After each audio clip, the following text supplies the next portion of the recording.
Hello, my name's Andy. Welcome to episode 25 of Keeping Water. In this week's episode, I'm going to take a closer look at my new pond vac, some attachments I've bought for it, how I've used it, how well it's worked, and a teeny weeny problem I've had. I'm also going to be looking at my latest water test results, which are, spoilers, okay, but do come with a slight concern and question. I'm also going to show how I've bravely, or foolishly depending on your opinion, got in the pond again to sort most of the dying back plants. I've been working on some other projects that are a little too early to show, but you may spot bits and pieces around the place. No prizes, but let me know if you spot anything. I've also been filming a lot in the pond, which will be included in January's Underwater Watch in next week's episode. I must say thank you to this last week's new subscribers, as they've pushed me over the 50 subs target, a couple of weeks before my arbitrary 6-month objective. Maybe 100 by the 12-month point next? Anyway, I'm delighted and can't thank new and old subscribers enough. If it's your first time visiting the channel, or you've not yet subscribed, please give my little channel a chance, I'd really appreciate it. Also, if you enjoy this episode in particular, give it a like and share wherever you think would be useful. One last thing, I'm trying out a new mic this week, so hopefully you can hear an improvement. Let me know either way. Right, with all that said, let's get started.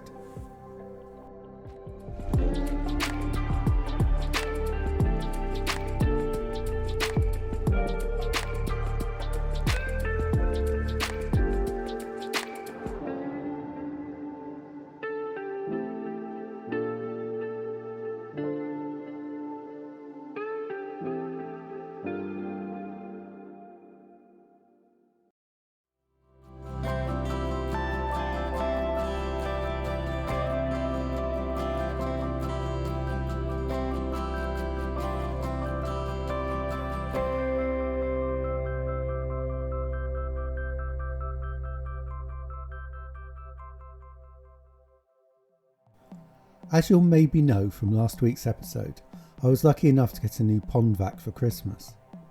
This was really overdue, as for many reasons, not least of all messy fish and loads of plants, I do have a lot of sunken detritus, and no really effective way of managing it. The model I've got is an Oasi Pondtech Pondomatic. I've had one before, and aside from a lack of continuous operation, as it stopped suctioning to allow the unit to drain, it works pretty well. However, there's two areas I needed to address.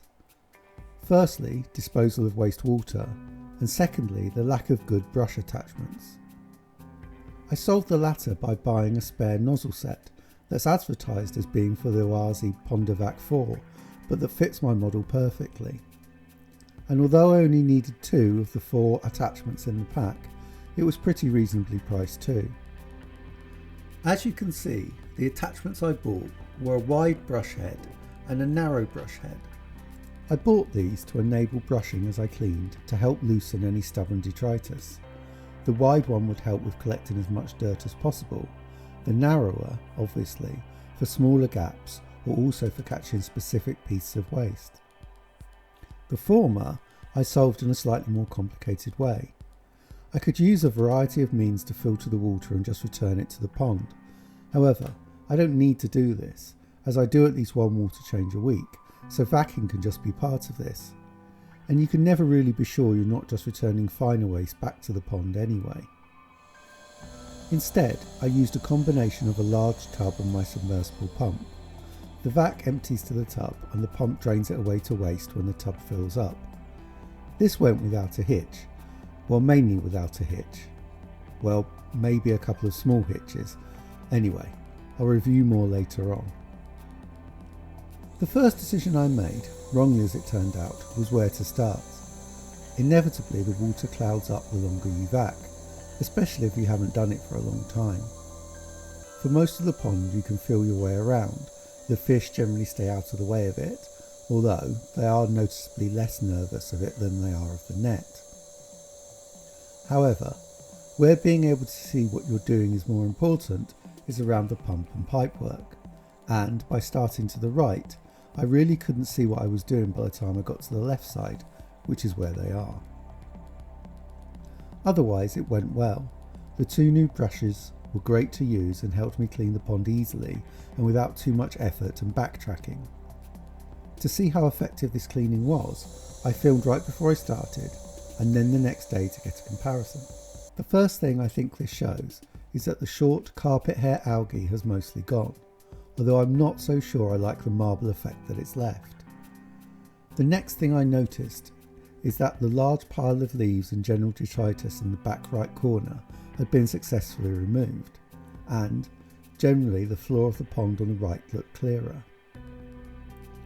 Moving to the middle, what I call the drop off, and then to the left deeper side, I think I did a good job in clearing dirt from the small drop off slope, where it often collects towards the middle of the deeper half of the pond.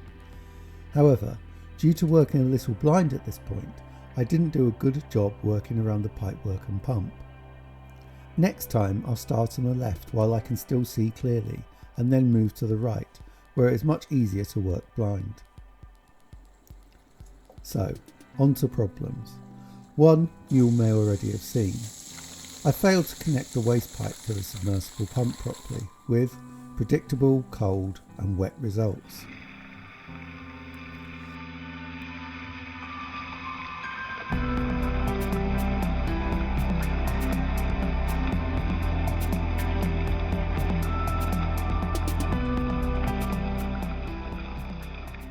The other problems were less dramatic. Firstly, the float switch on the pump had a couple of issues. With the vac waste pipe and the pump's own pipe in the tub, it meant the switch often got caught up and therefore didn't go on or off independently as appropriate, meaning I had to keep an eye and give it a nudge as needed. Not too tricky really, but to solve it would make the job a little simpler. Secondly, the amount of quite large dirt items clogged up the pump and meant I had to take it apart and give it a quick clean. This is easily prevented however, and I've already got some cheap net bags to go over the vac's waste pipe to catch the larger bits and save the pump. Lastly, the stop-start nature of the vac is a little annoying, but I suppose does give me chance to check all's well in the waste tub while it empties. Overall, the vac is pretty effective at clearing the detritus I have in my pond.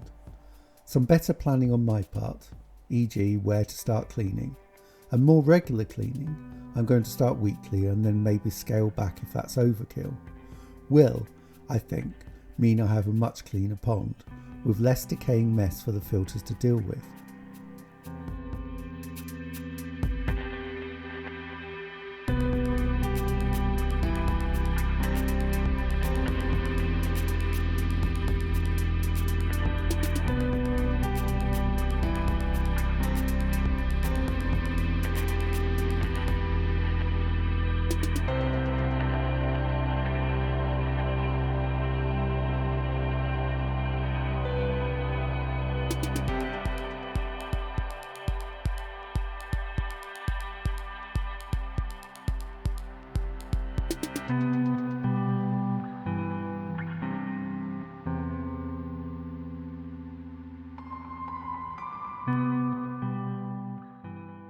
The water throughout the pond is looking clearer since, although this may be due majorly or at least partially to the filter floss in the skimmer, an update about which I'll give in next week's episode.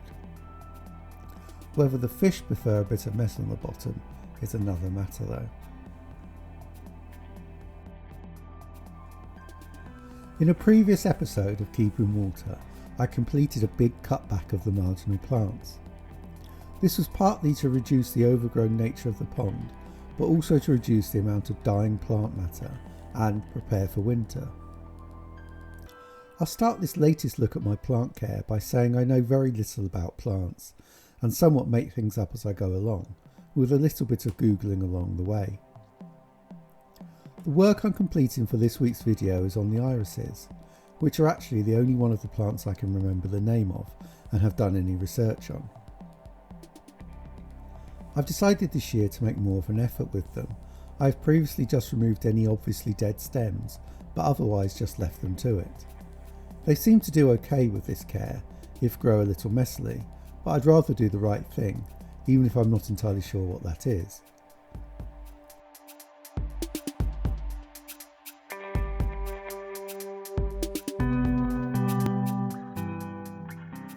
Therefore, the plan was to remove as many dead stems as I could, then cut back the other stems.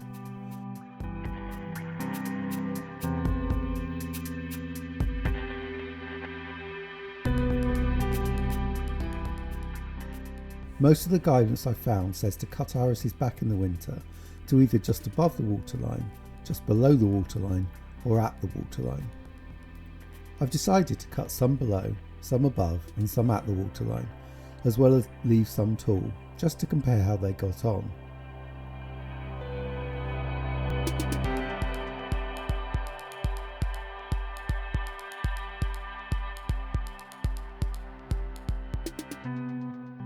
Another aspect of iris care that I haven't previously done, and to be honest I'm not doing this year either, is to split them up. I think even I can see that this would probably be a good thing for mine. They're struggling for room in the baskets and growing at funny angles. I'll see how they grow through spring and summer and maybe address this in the autumn.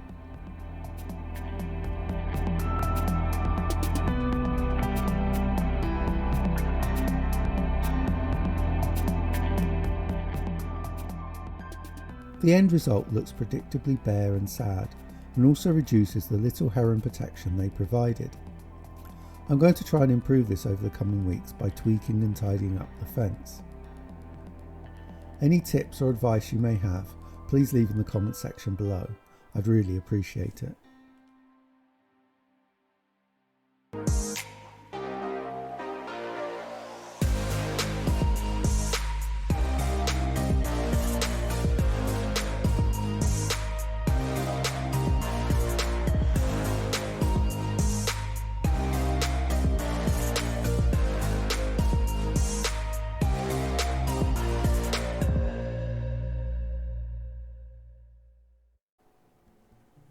This year I'm planning to do weekly water tests, as I want to develop a picture of how the levels may fluctuate during the year, and also to head off any problems in their early stages. Last Saturday was the first range of tests. I completed ammonia, nitrite, nitrate, oxygen, KH, GH, pH and chlorine. The results were as follows. The ammonia, I think, was pretty much 0, although my colour comparison is always a little dodgy. Nitrite is also at 0, or less than 0.3 as this kit suggests. Nitrate is at its usual 12.5 milligrams, no worries there. Oxygen is still causing me real problems in deciding what it matches to. I'm going to go with between 8 and 11 milligrams a litre, which is good.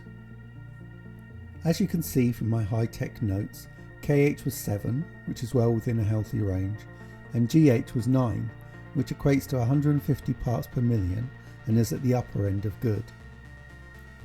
Which brings me to pH. My pH has consistently been at 8, which is okay, although at the high end of what you'd prefer for your pond. At this test, however, it seems to be between 8 and 8.5, maybe even closer to 8.5, although again my judgment of colours is not particularly precise. I've not acted in any way yet. I'll test again next week and see if it was just a one-off or is a more permanent change. If anyone could offer some advice about managing higher pH in case this does continue, I'd be really grateful. Thank you so much for watching this episode of Keeping Water. I really do appreciate it. If you've enjoyed it, please give it a like, a subscribe if you're not already. You know how YouTube works. It's episode 26 next week, which marks 6 months of the channel, and I'll be having a quick review of that. There'll also be January's Underwater Watch, an update on how the filter floss is going, and maybe 1 or 2 other things. We'll see. Thanks again for watching, and I'll see you next time.